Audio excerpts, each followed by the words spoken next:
Hey, what's going on? It's Bill Burr, and it's time for the Monday Morning Podcast for Monday, March 27th, 2023. What do you say there? How are you? Oh, it's March 27th. Oh, Freckles' little break here ends on March 31st. A glorious, unprecedented, for the first time in 31 years, he takes 3 months off from the road.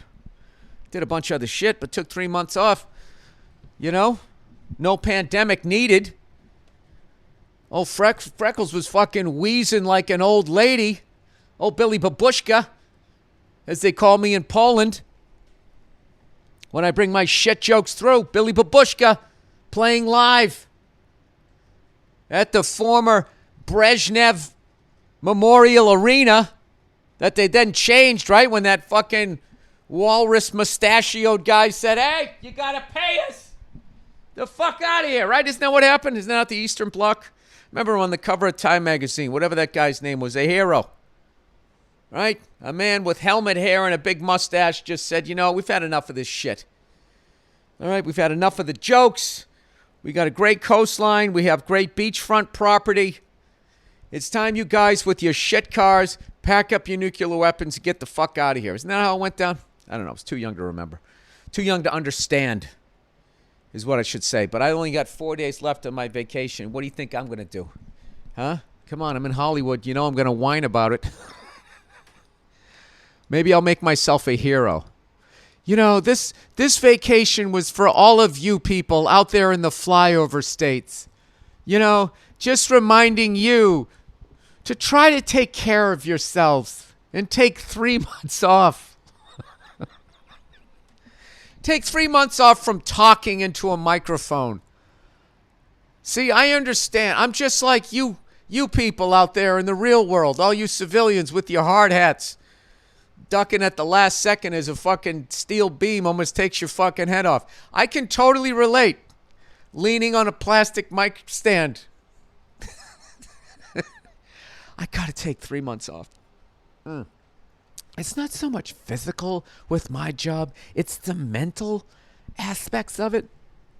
No, I'm gonna enjoy my last 4 days. I'm gonna drink coffee like a fucking fiend because then I gotta take 10 days off from it. I got all the cigars out of my house. Those Cubans that somebody got me, I want to say thank you so much for them. But they were not real. They weren't real. None of them are real. Nobody gets the real fucking cigar. You know who gets the real cigars? The guys that bring the corporations the wars that they need to keep this country afloat. Those are the guys that get the real Cubans. You think some shit joking fucking jackass like me is going to get a real Cuban cigar? Maybe if I'm in Jaffa, outside of Tel Aviv, and I come stumbling in. Those are the last two real Cubans I got. I've had about 40 people go, I got a Cuban. It's a Monte Cristo. And I light the thing. I'm like, this isn't real. It's not real, man. It ain't real, man. It ain't real unless when you light it, you spontaneously say, oh my God. And the last time that's happened was when I was in Jaffa with the great Joe Bartnick. All right? The mustachioed motherfucker from Pittsburgh, Pennsylvania. We both just sat there smiling as we smoked and watching all these beautiful women, Israeli and Palestinian. You know? It was so wonderful to come there as an outsider and just look at all those beautiful women and just the great weather and the Mediterranean Sea. You know, and just be like, what in the fuck? How did we fuck this up? Oh, that's right. We're human beings. Wouldn't it be fantastic? Can you imagine that? Oh my God, am I going John Lennon here? Imagine all the beachfront available for everyone. The math doesn't work out. Only a few can enjoy it. Do. Or what's the fucking point? Boo, boo, boo, boo, boo. How can you feel better than everyone If they can all afford to live in your neighborhood. I want to be in one of them there gated communities so I can feel special. See, what happens where you live is you just drive down the road, buddy. Not me. I have to stop at a little guardhouse. And they got to look me in the eye, and I got to sit there trying to hold my eyes open after 12 Pabst Blue Ribbons so they can recognize my drunk face and realize he is, in fact, one of the special ones that gets to pass through this gate. I like doing that. You know what'd be weird is to be an ex-president, right? And just walking around, you're not doing shit, and you got these fucking idiots standing around you, still protecting you. You just want to be like, guys, it's over. It'd be like a former quarterback, and you're walking out to brunch, and there'd be like 5 300-pound guys standing in front of you, just in case somebody goes for the last piece of bacon. It's like, guys, it's over. The game's over. I'm retired. I love how they act like former presidents are still in danger. I mean, where are they? You don't even see them. When was the last time you just walked down the street and saw a former president? You know, walking up the street, he's got he's got some Ziploc bag in his mouth because he's trying to zipper up his fucking ex-president windbreaker. He's got a couple of cigars in there. You know, they're real, right? Oh, man, I guess that's when you know you're not president anymore. Is when you catch the Secret Service yawning and somebody gives you a Cuban and it's not real. I quit smoking, but I still have my after pneumonia cough. I fucked up my back. Jesus Christ. Is it weird that I watched a YouTube video of a jaguar attacking an otter and the otter fought him off? It fucking annoyed me because one time I watched an otter eat a turtle, and ever since then I've been like, fuck those things. But it's kind of funny. When they fight, they make this weird noise, almost like, like a Tesla. When a Tesla backs up, it makes that.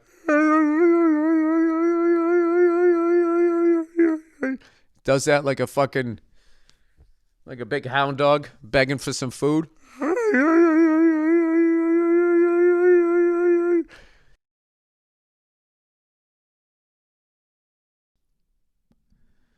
Sorry, I accidentally hit stop while I was imitating a Tesla backing up. Yeah, otters do the same thing. They make the same, except they got like a raspy sound in their voice, almost like a Tesla, like post pneumonia. They go like, they kind of grew in that. And the fucking jaguar was like hung in there. But you got to give it up to those otters, man. Those fucking things, they don't mess around. The jaguar had to be thinking like, dude, how am I not killing this thing? Right? I mean, jaguars literally, they kill like up to like medium-sized alligators, and they go in the water. They don't catch them sunbathing like the dirty reptiles they are. Oh, I'll tell you right now, if there was a hate group on reptiles, I would join it. I don't like hate groups with people. No, I wouldn't. I like animals, but like reptiles, man. Jesus Christ. There's a reason why they call people cold-blooded, referring to like reptiles. They just don't give a fuck, man. They don't care about suffering. They kill everything just so damn slow. Anyway, there's no emotion behind it. They're just killing machines. But anyway, the jaguar's got to be thinking like, I literally beat these fucking things in the water.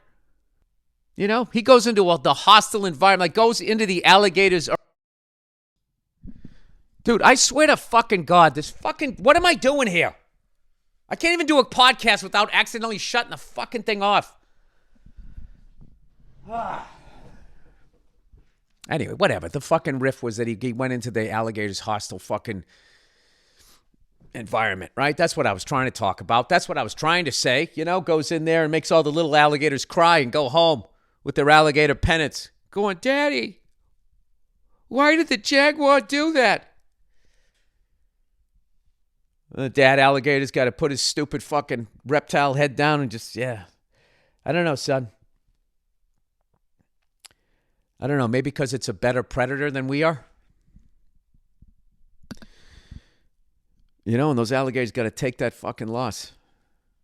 So then you got to think that Jaguar goes into March Madness as a number 1 seed, and then all of a sudden, right, comes up against an Otter, the Miami Hurricanes. Like, they're not a fucking football school. These things can't fight off a Jaguar.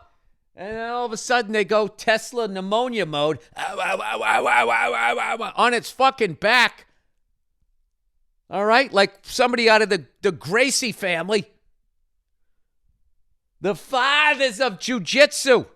This fucking thing got on its back and fought this Jaguar off. And the Jaguar was just, I mean, he was basically on its back, giving up its neck.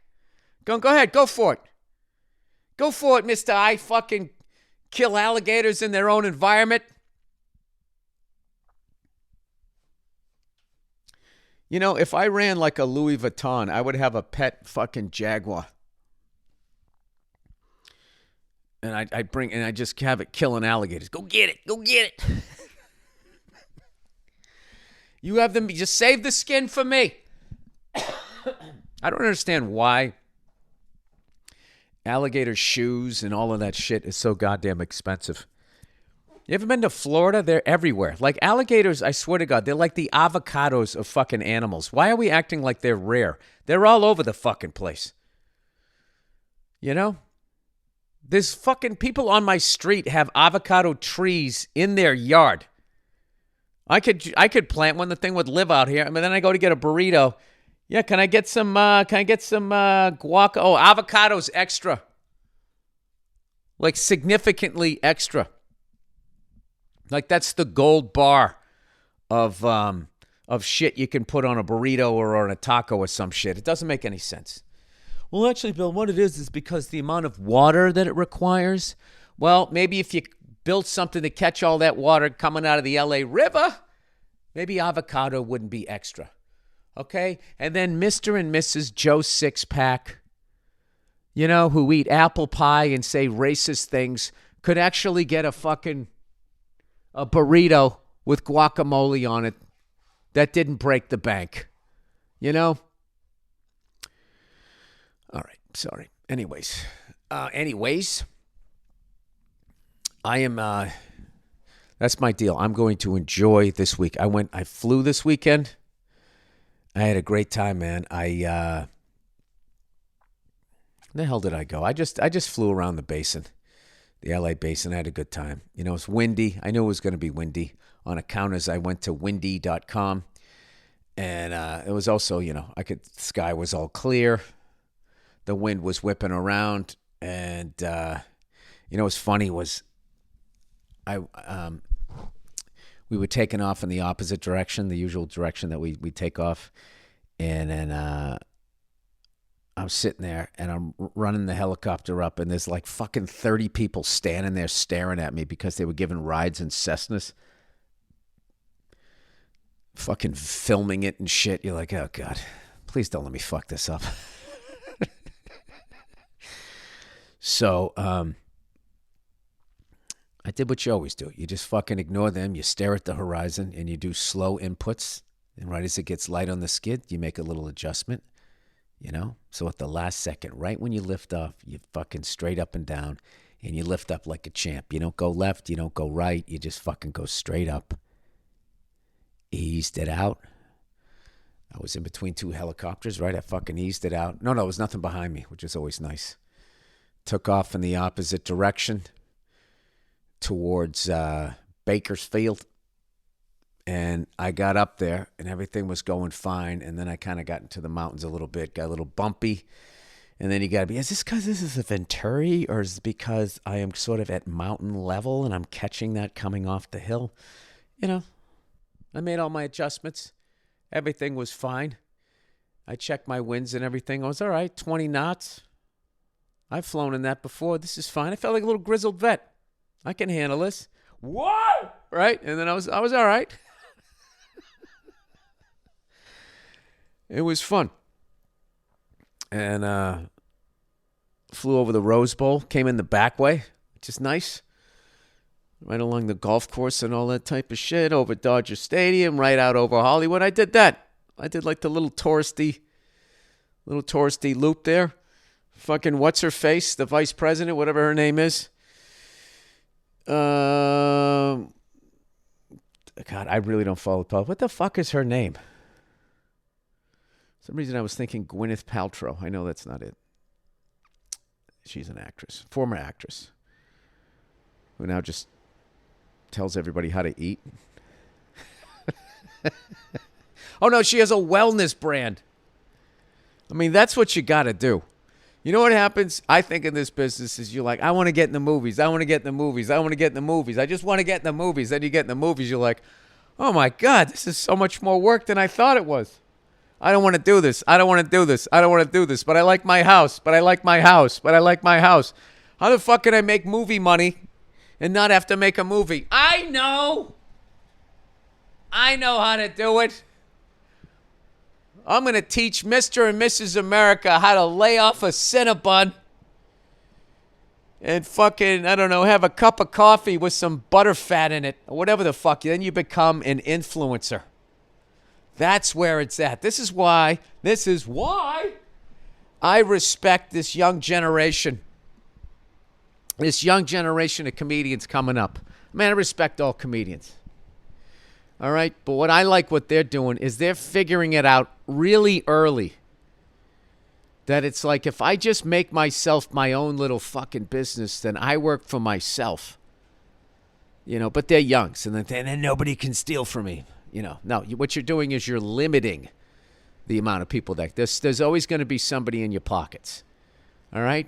And after they go through your pockets and you're like, well, all right, that sucked. At least I have this left. The government grabs you by your ankles, tips you upside down, and shakes it out before they get tipped upside down by the Federal Reserve. And then they shake them out. That's how it works. There's always somebody shaking somebody out until you get to the Federal Reserve. And once you get to the Federal Reserve, then I think that's it.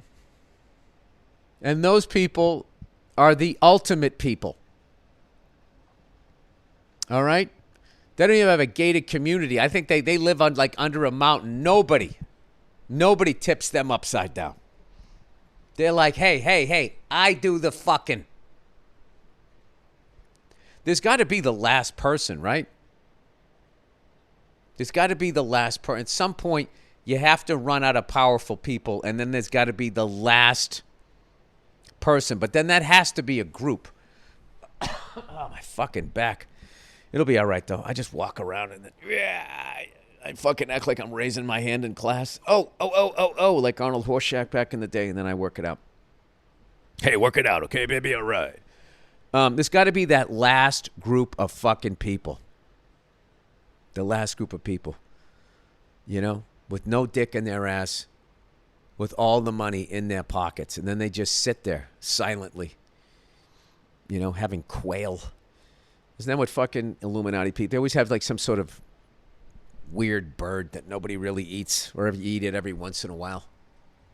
Fuck you talking about, man? I eat quail all the goddamn time.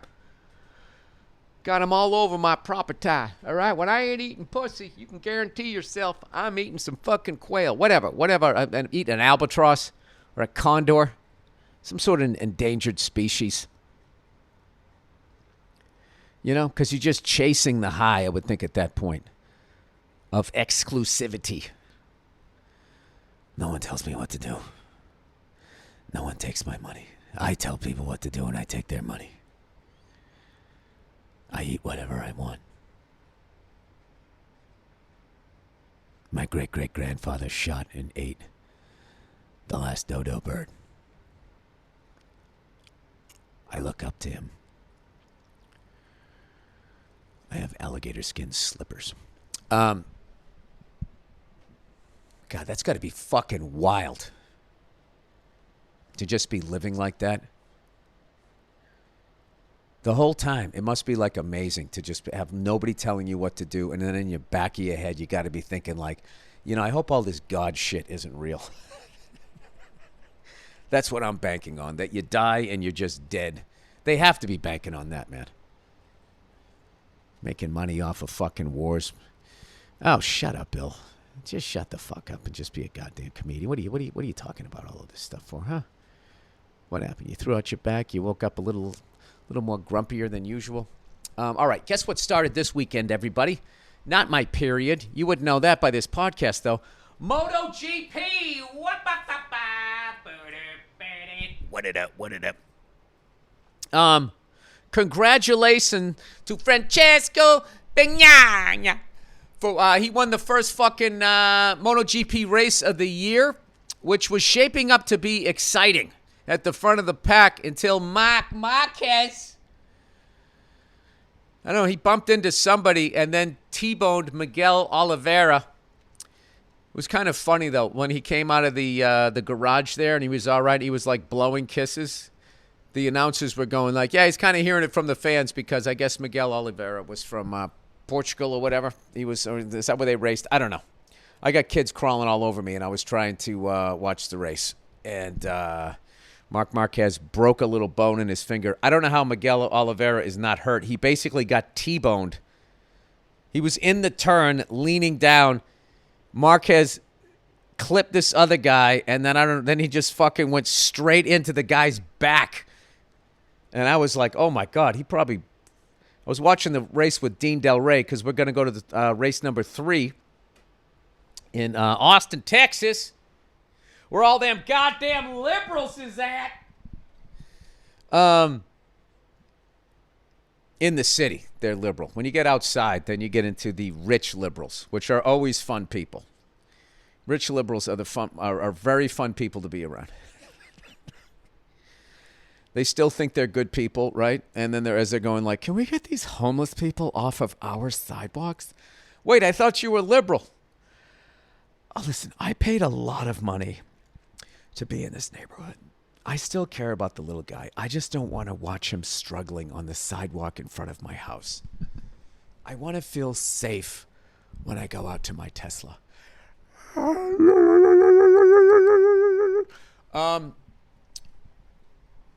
All right. What am I talking about here? So I guess Marc Marquez is going to take the next race off because he broke a little bone in his hand. But it was exciting. I think he got the pole. I kind of miss all the time trials, but it's nice to see him riding aggressive. That's what he used to do. He used to just ride up on people, push them off the track. They would wipe out, and then he would turn around and do the wave. Oh, sorry about that. You know? And then after the race, he'd be like, I don't know what happened there. I tried to go to the inside, and if he did not like it, I am sorry. But, that is racing, and fuck him. I love Marc Marquez, by the way, and I'm not making fun of his English. The man can speak more than one language, so he is better than me, but it is fun to listen to that. I am sorry to Miguel Oliveira. It was all of my fault, and sorry to his fans. And that's it. It was my fault. That's how I speak French. Except I go, je m'appelle Guillaume.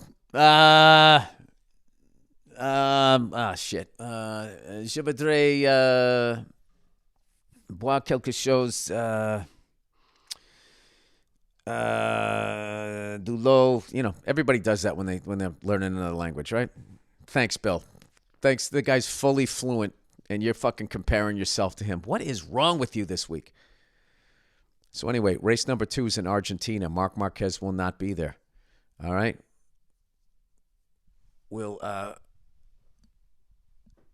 It kind of sucks that he does. If the same guy wins again, Francesco Bagnaia, if he wins again, I don't know. It's just great because I missed all of last season because I was so goddamn busy. But it was just great to hear those names again. Brad Binder.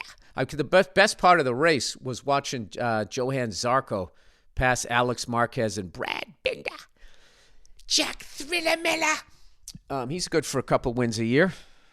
Always that's the closest thing to an American that we have at the MotoGP level. That's why I've been watching Joe Roberts in MotoGP2, which you can't see the GP2 race in fucking on their website. I can't find it. I'm trying to figure out how you can watch the GP3 and GP2 race. I don't know.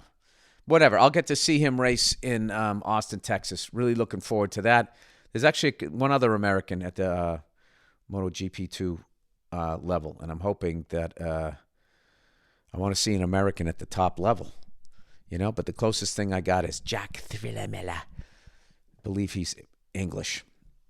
I have no idea. Anyway, I'm looking forward to it. So the Miami Hurricanes are in the Final Four, as is UConn.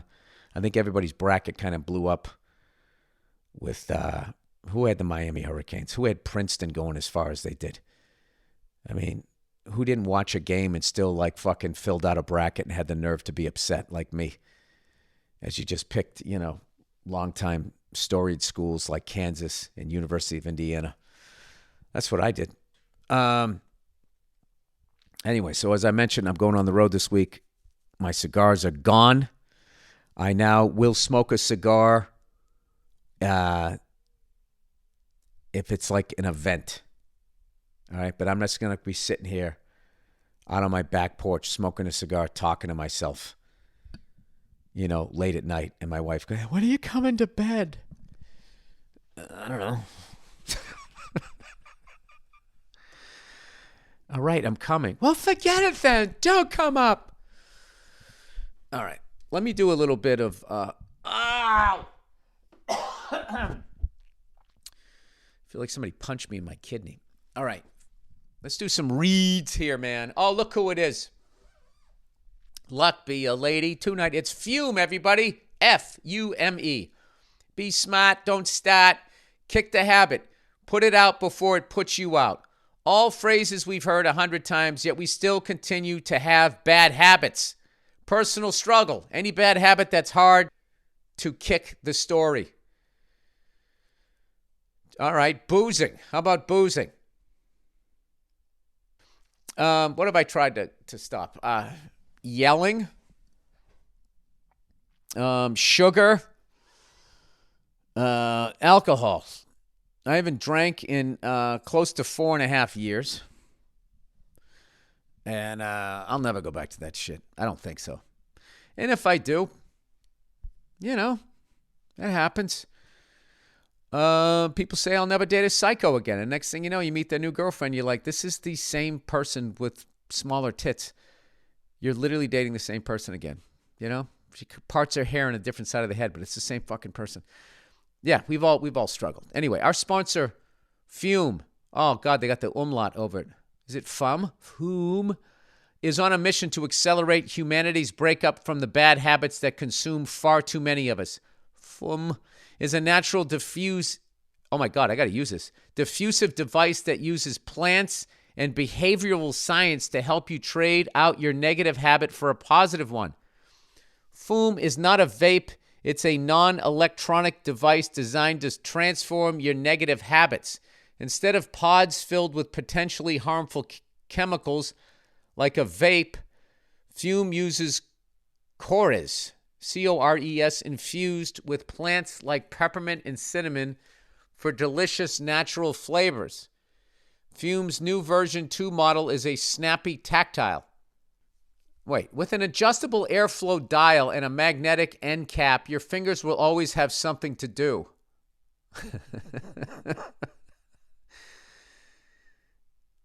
So what, if your fingers are busy, you won't be fucking cooking up some heroin? I didn't expect much out of FumFoom when I got it, but the minty sensation is really powerful and really hits the back of the throat. I haven't used this shit, people. The easiest way to stop a bad habit is to switch to a positive one, and FumFoom is designed perfectly to just do that. It's FumFoom's goal to make switching easy and even enjoyable. Okay, so you're replacing a bad habit with this device. They have thousands of 5-star reviews from people just like you who've successfully switched when other solutions just didn't work. Well, listen, if you're trying to kick a bad habit, hey, give this shit a try. Head to TryFum, TRYFUM.com, and use the code BIRD to save 10% off when you get the Journey Pack today. The Journey Pack comes with 3 unique flavors and the new version 2 FUM. try-f-u-m.com.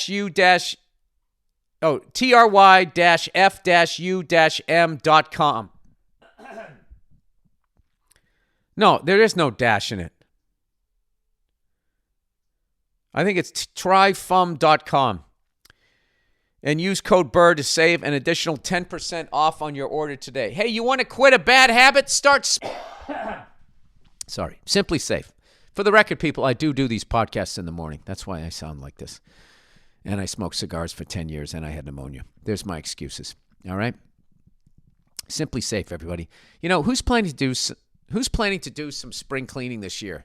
Dust those hard to reach places. Clean out that closet.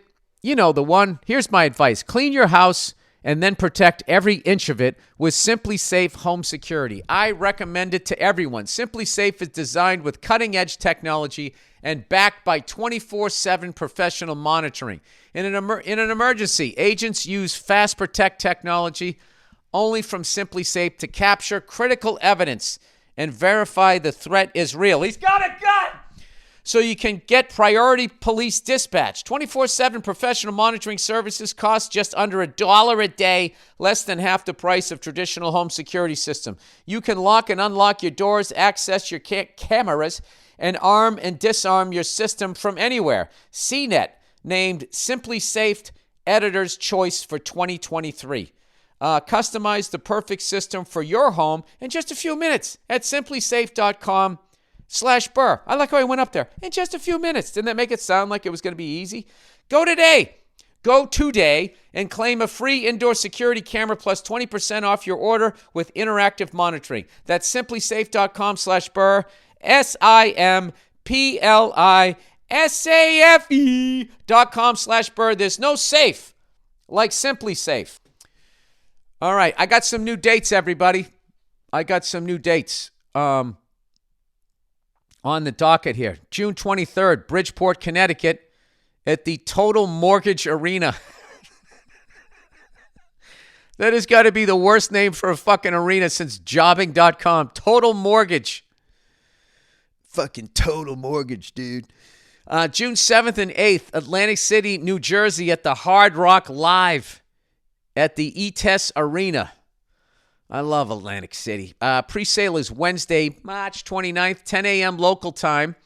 Artist code is Burr, B-U-R-R. General on sale Friday, March 31st, 10 a.m. local time. I will tell you this, people. I don't think I've been this excited to go out on the road in a long time. I got a bunch of new stupid shit. I'm telling you, I'm going to fucking murder when I'm out there. I can feel it. I got my whole new hour. I know the direction that I want to bring it in. I got the name of my special. I'm ready to go. I am locked. I am not loaded. I got to go on the road and do the work now. Now I got to build it up. All right, because I'm old school. I'm about the hour and a half to hour and 15 minutes of material. I'm still doing that. I'm still putting out albums during an era when it's all about the single. Right? I was talking about that earlier, though. Like, the level of marketing skills by today's young comedians is fucking astounding. The way that they figure it out and all of that. And then all of these fucking shitstorms that they can now avoid and go directly to their fans and build an audience is, I got to be honest with you, it's pretty goddamn exciting. It's fun to watch. CFL football stadiums. Oh, here we go. I was talking about this. Hey, Billy, our balls are bigger. A CFL slogan from the 90s. Oh, that's great. I loved your bit about CFL stadiums. Yeah, I was making fun of how they look like old NFL stadiums from the 1960s. As a Canadian, we love making fun of ourselves. Sorry about that. Are you making fun that you apologize, or... I don't know what you're saying there. I don't try to understand Canadians. You all have that weird look on your face. It's like, are they going to shake my hand or bury a hatchet into the back of my head? You cannot read a Canadian.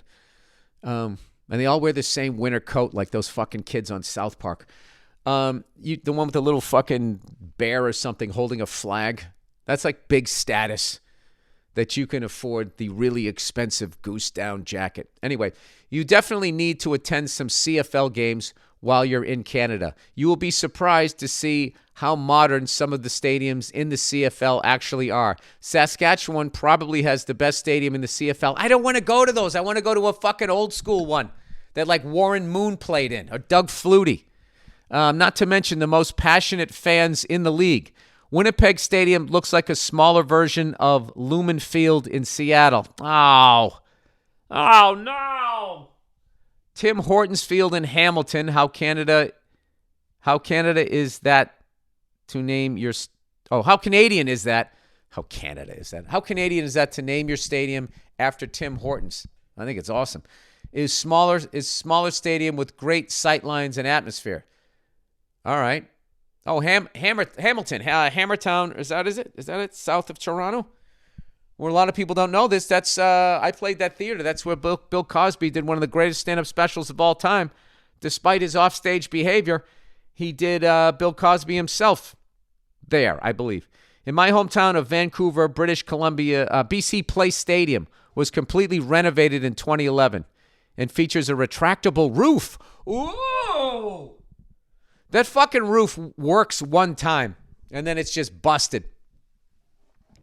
Like, remember Montreal, the Expos, when they had Olympic Stadium? And we get a little crane, and it's going to take the top off like a little yarmulke. They did that like once, and they were like, all right, fuck that shit. 55,000 seats and one of the best video screens in North America. Yeah, because that's what I want to do when I fucking go to a game is watch a TV screen. Dude, none of this shit is cool to me. I wanted a fucking old school shithole where people are just there to watch the goddamn game and curse at the field and take out their frustrations of their own personal life on the coach. That's my idea of watching a sporting event, personally. All right, anyway. BC Place will be one of the hosts of the 2026 FIFA World Cup. Whatever the fuck that is. Is that the soccer?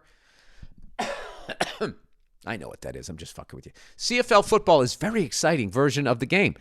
Okay, they only get 3 downs.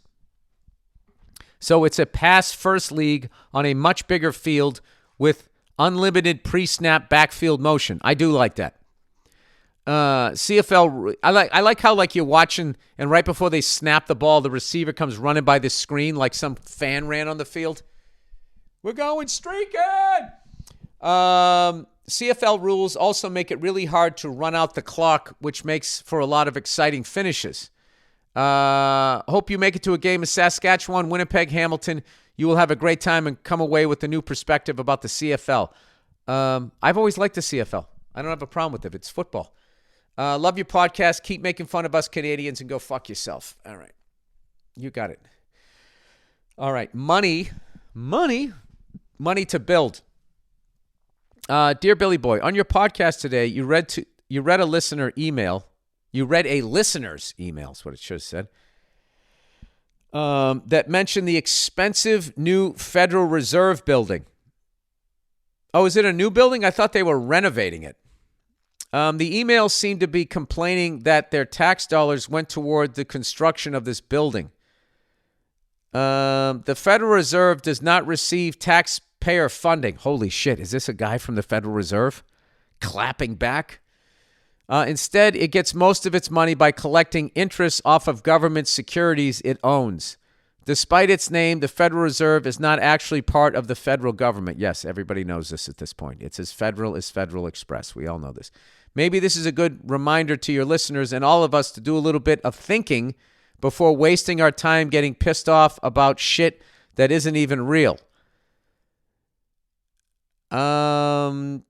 Okay, but doesn't it bother you that our government doesn't print our money and that a private corporation does and charges us interest and has helped bankrupt this fucking country? Is that what you're trying to say? Oh my God. Jesus Christ. This guy was just like, you know what I'm going to call that email? Defending Hitler's mustache. His mustache wasn't that bad. Charlie Chaplin also had a mustache like that, as did Michael Jordan, as Charles Barkley pointed out in one of those underwear commercials. And the entire time you avoid that he orchestrated the Holocaust. All right. Yeah, I think I just coined a new phrase. Defending Hitler's mustache. That is when you ignore the 800-pound fucking Nazi in the room and just talk about his grooming. Anyway, you should buy this. Oh, my God. What? Can this be a new fucking segment? It's bringatrailer.com/listing 1969 Ford F-250. What? Oh, my God. Why did you do that to me? Oh, my God. Oh, it's sold. Oh, thank God it's sold. It's sold for $70,000, $69,000. Oh, my God. Oh, my God, is that fucking gorgeous. Jesus Christ, Bill, what are you looking at? I'm looking at a 1969 Ford Blue F-250 four-wheel drive.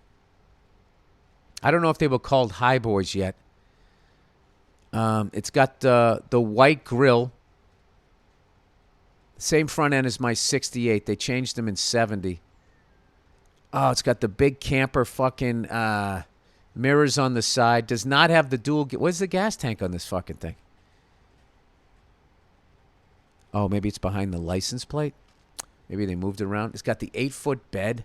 Oh, let's read about this. This truck is said to have left the factory equipped with a platform bed and a replacement cab and style side bed. Were sourced from a two-wheel drive pickup truck of the same model year. Okay, so this thing's been fucked with. The front fenders were... I don't care. The front fenders were also replaced. Holes were patched and dents were repaired before a repaint in blue. This thing still got $70,000. The front brush guard grille and bumpers were refinished in white. And additional details include tow mirrors and Montana-themed rear mud flaps. Oh, there's the gas cap. They just painted it blue. Oh, okay.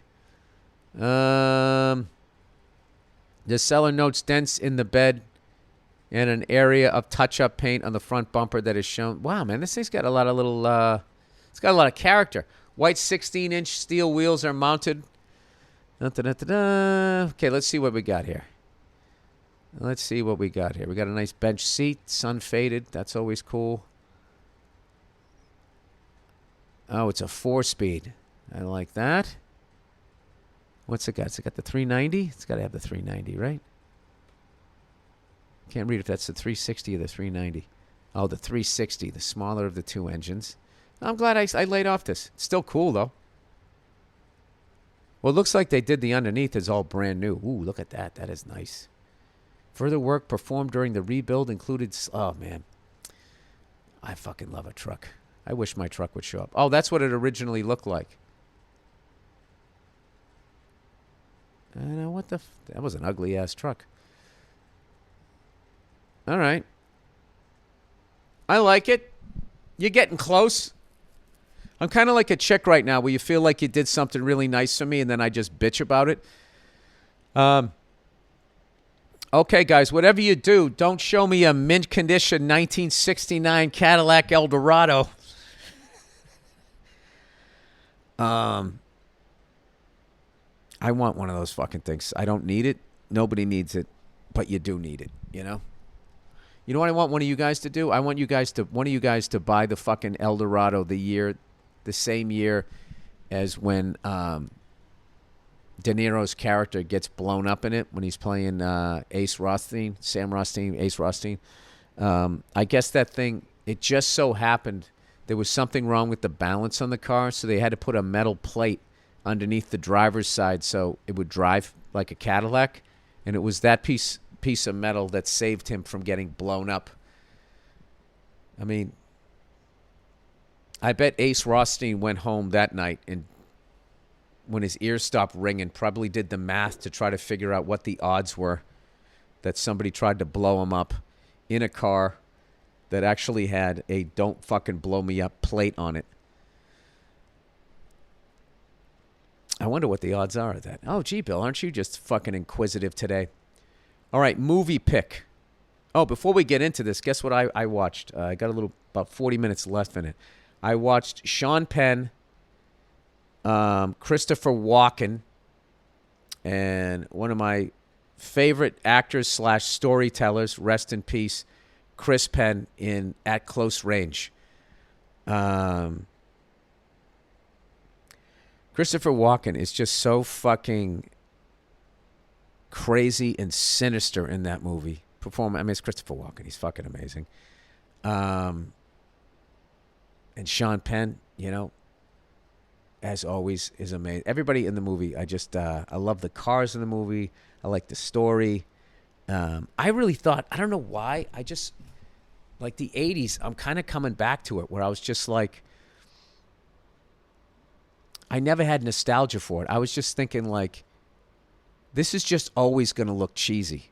Like the 80s is just always going to look cheesy with the fucking pastel. It was the worst era ever. Hands down, not even close for American cars. For just cars in general.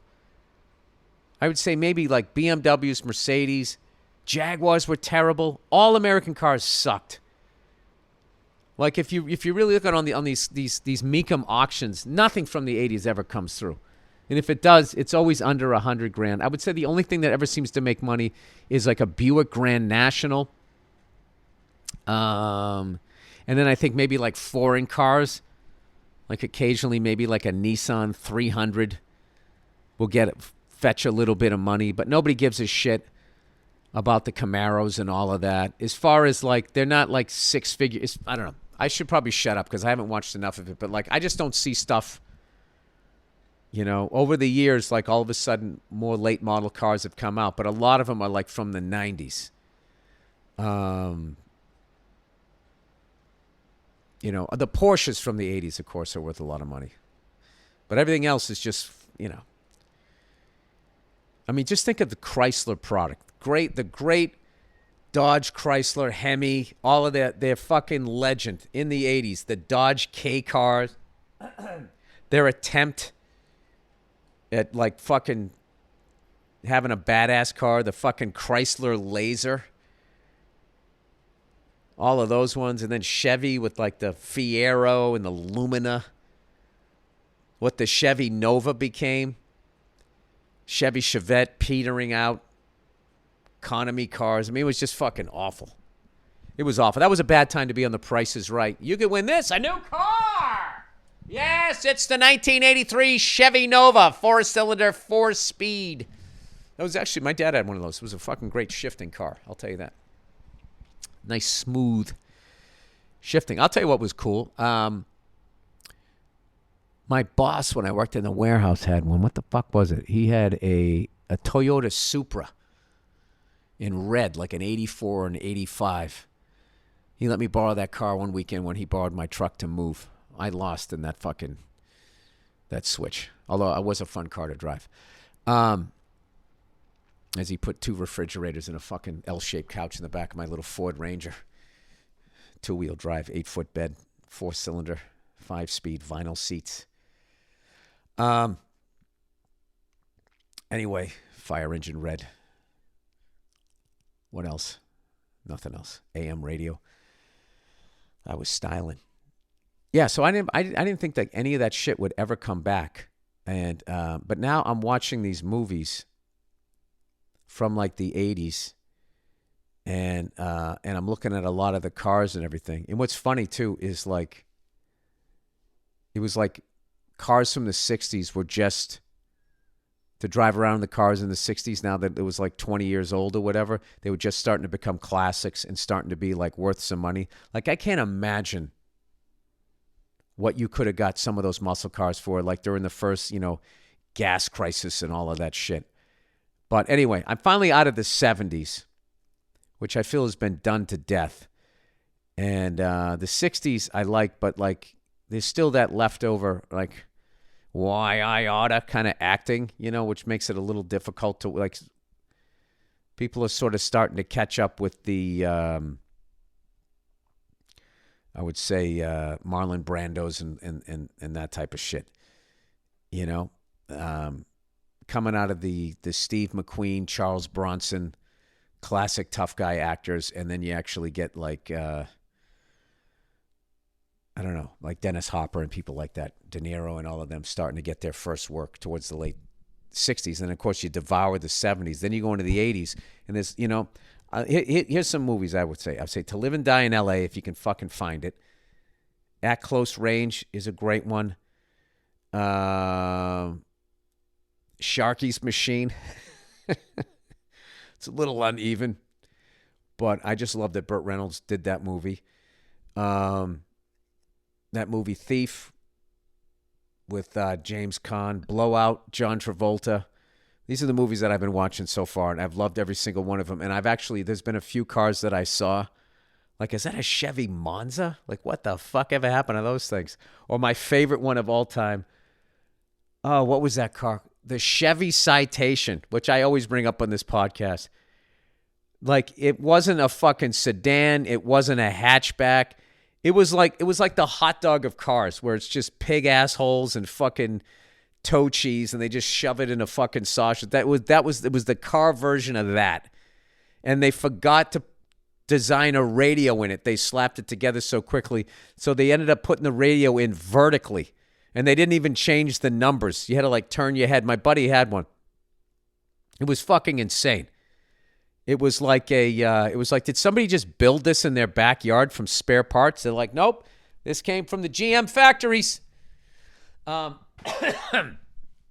Anyway, so, all right, what are we doing here? I am reading your movie pick for this week. Guys, you're sending me old vintage trucks and movies? Jesus Christ, I'm ready to propose here. Movie pick. I heard a clip with Bill asking for lesser-known flicks that may give a shot in the arm for screenplay ideas. Oh, let me get to Chris Penn. One of the reasons why I love that guy. Other than that, I love his acting. He's one of the great storytellers of all time. If you can somehow watch the DVD extras of Reservoir Dogs and him telling the story of the old actor on it. So, you like to tell jokes. Giggling like a bunch of schoolgirls sitting in a bull. Hey, here's a joke for you. Bunch of guys sitting around a bullpen. When and how we got there. What did we do? What should we have done? I used to know that whole thing. And then they realized the whole time we were planning this caper, we were telling jokes. That was it. So you like to tell jokes. Giggling like a bunch of... Lawrence Tierney or something like that? Louis Tierney? Whatever. Chris Penn tells this amazing story of that guy taking like 12 buses to come over and meet with him before they work on the movie, and bringing like luggage to then stay at his house when Chris never said you could stay at my house. It was just effortless storytelling. And he just, what a fucking loss, man. It's incredible. Those, I find a lot of great actors, because I used to watch that Inside the Actors Studio, which was always sort of funny with that guy just drooling over like whatever actor. I hope you people realize the prodigious, like he was like foaming at the mouth, and how great these fucking actors were. Anyway, like I always put like Chris Penn, as far as like I always liked actors like that, or like Tom Sizemore, who just recently passed away, rest his soul. Where like I always just felt like they had like this thing where they were just so fucking grounded in whatever they were doing. I don't know. Tom Sizemore, I literally felt like that guy could just, any line you gave him, if he just said it, you believed it. Another great loss. Anyways, here's a movie pick. I heard a clip with Bill asking for lesser known flicks that may give a shot in the arm for screenplay ideas. Night and the City, a 1979 remake of the 1950 noir classic. Well, now I got to watch both of those. Great cast. Robert De Niro, Alan King, Jack Warden. Alan King did 2 movies with De Niro. Jessica Lange, at the height of her hotness. Now, wait a second, guys. I can't be a part of this, okay? How come you didn't say Robert De Niro at the height of his handsomeness? How come you didn't say Alan King at the height of his whatever the fuck he was doing? Jessica Lange. I mean, that name is hot. You just know she's going to be beautiful. Anyway, also has a 2-scene cameo from Regis Philbin. To be or not to be? Enjoy. De Niro's last line kills me. All right, well, there you go. I'm all over that. Not Night in the City, people. Night and the City. 1979 remake. Go and check that one out. All right, well, I'm a happy man. Baseball's starting. March Madness is wrapping up. NHL, NBA playoffs are starting. And MotoGP, all you F1 fans, I think you guys are 3-4 races in. What is that? What is this mumbling shit?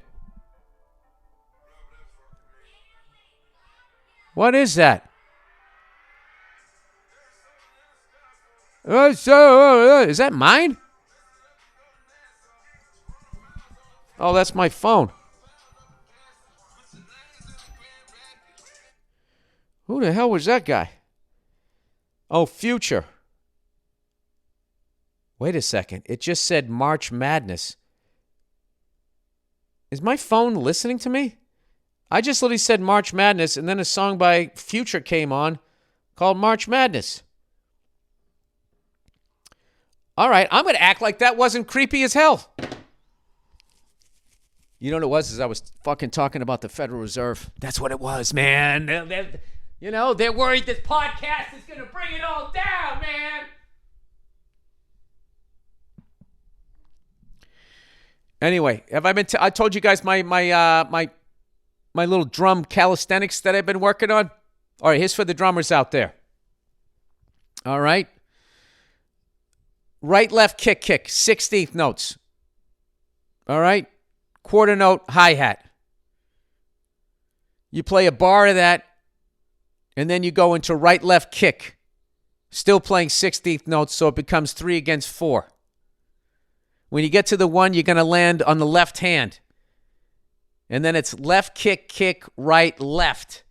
Left, kick, right, left, kick, right, left, kick, right, left, kick.